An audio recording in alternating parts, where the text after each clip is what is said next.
How are y'all doing? Now, I built SC Traditions on the intent of exploring all the little things that make country living great. All those little traditions. And tell me, what is more country, what is more traditional than heading over to Grandma's and eating a nice country meal cooked in some cast iron?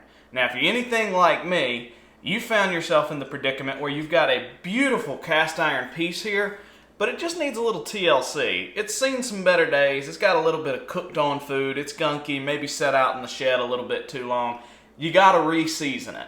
That's what cast iron's all about, is seasoning, and well, this seasoning has run its course and it needs some new seasoning. So I'm gonna teach you today a couple little steps that can get you from a nasty cast iron to a perfect cast iron. Now, everyone will tell you that the number one rule you don't do when messing with cast iron is put water and soap on it. You don't wash your cast iron, which is true when the cast iron has been well seasoned. The problem is, this cast iron is anything but well seasoned. So what are we gonna do? Exactly the opposite of what they tell you not to do.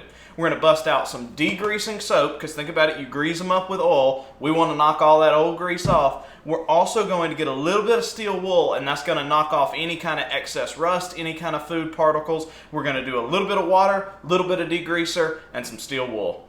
Now, I've run my cast iron over to the sink. I've kind of just dampened it. I don't want it like soaking in the water. And I'm just gonna run a little bit of palm olive on it, and I'm gonna take this steel wool and really just massage it in there until we get all that available food particles off. You might even need a couple pieces of steel wool, because especially with this corn cob thing, it's gonna shred it. It's a rough type of metal. It's not gonna look pretty, but we're trying to get all of that old grease off this sucker. I'm sure somebody's shaking their heads in the comment, I can't believe you put soap on a cast iron. Well, you gotta get it clean somehow. And what's a way that you get stuff clean? Soap. All right, there we go. We're gonna go rinse this off, and then we're gonna get the backside. And this method will work with any kind of cast iron you're dealing with. Dutch ovens, cast iron pots and pans, all kind of good stuff. It's gonna work. So we got the back scrubbed up. Look at all that nasty rust and grease that's coming off of it. We're gonna wash it off, and we're gonna go on to our next step.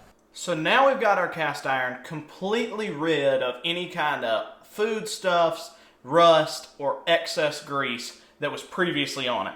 So now we're gonna take a nice damp cloth, and we're just gonna wipe everywhere on it. And the reason for this is, if you just use that steel wool, you're gonna have little steel wool particles all over this thing, and you don't wanna eat those or cook them into your seasoning. Okay, now that we've got all the steel wool off of it, we're gonna take a couple dry rags, and we're gonna get all the moisture off of it that we just put on it through the last few processes.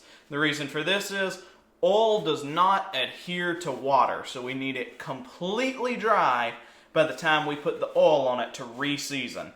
Also, you don't want to leave that water sitting on it and let it air dry, because it will rust really quick. Think about it. You have taken all of the protective coating off of this thing. It is pure, straight, raw metal just sitting out in the open with water on it. It's going to rust quick. Bueno, look at that. Instantly already looking better. You can tell though, cast iron with no seasoning on it, and this is how you know you did it right, it's going to be a dark gray color. It's not going to be that pitch shiny black that you so often think of with cast iron. You're going to end up with kind of a drab gray looking. That means it is pure straight metal, and you are on the right track. Now comes the fun part. We're going to get to seasoning this sucker. So I'm going to take some Crisco here. You can also use spray-on oil or vegetable oil. In my opinion, the few times I've done this, Crisco seems to be your best bet when doing this. But honestly, use whatever you want. If you got a preference, go with your preference. That's honestly what it's all about. So we're going to take a paper towel here, fold it up a few times, tear off that excess. We're going to just dip it in this Crisco. Get a little bit. Doesn't have to be a ton. And we're gonna wipe it down. We don't want it clumpy on this. We don't want to wipe it all the way with the rag, but we also don't want it clumpy. We're trying to get it all over it. And for this one, it's gonna be a little bit difficult just because of the nature of this style of pan. There's lots of little grooves and stuff. See all of that right there that's built up? I'm gonna wipe that away, probably wipe it down into it. I'm just trying to get the top of the pan here. If you're dealing with a frying pan or a Dutch oven, you really are gonna have it a lot easier than this is looking like. but all you're doing is trying to basically not wipe it all away, just get it all over it. Why don't y'all tell me down there in the comments, have y'all ever eaten cornbread out of these things? When I was growing up, heading to grandmama's, this was like the only way to eat cornbread. If she was making cornbread, it was gonna be in something just like this. Now, one important thing that you gotta do with cast iron is after you season the front end, you also gotta season the back. Remember, this seasoning not only makes the food taste better, but it also has a practical purpose. It's going to keep it from rusting. And if you're trying to keep it from rusting, you want to keep the whole thing from rusting. Not just the front, not just the back, every piece of it. Boom. Seasoned up cast iron, looking beautiful. Now I've got my oven preheated at 450 degrees, and I'm gonna put this thing in upside down for 1 hour. And then crucially after that, I'm going to turn the oven off after an hour and let it completely cool. You don't want to pull this thing out when it's hot. You want it to be completely cool, and that's really going to help that oil that you just put on it adhere to that metal. The other important thing, put it upside down. Like I said, the reason for that is you're going to have the oil want to run off. Any kind of excess oil is going to drip off into the bottom of the oven.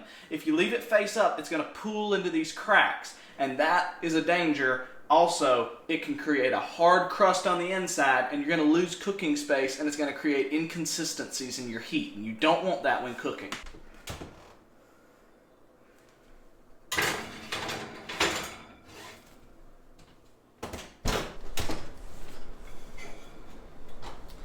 And there we go. Look at this thing. Remember, it was gray when we put it in.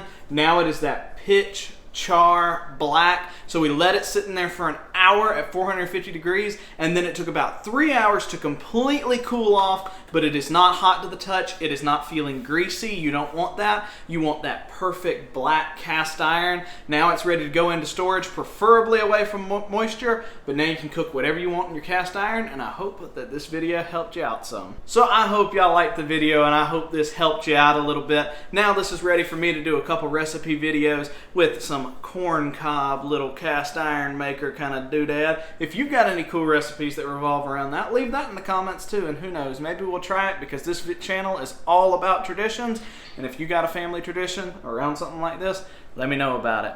Thanks for watching. Like, share, and subscribe, but only if you want to. Dislikes don't get us anywhere.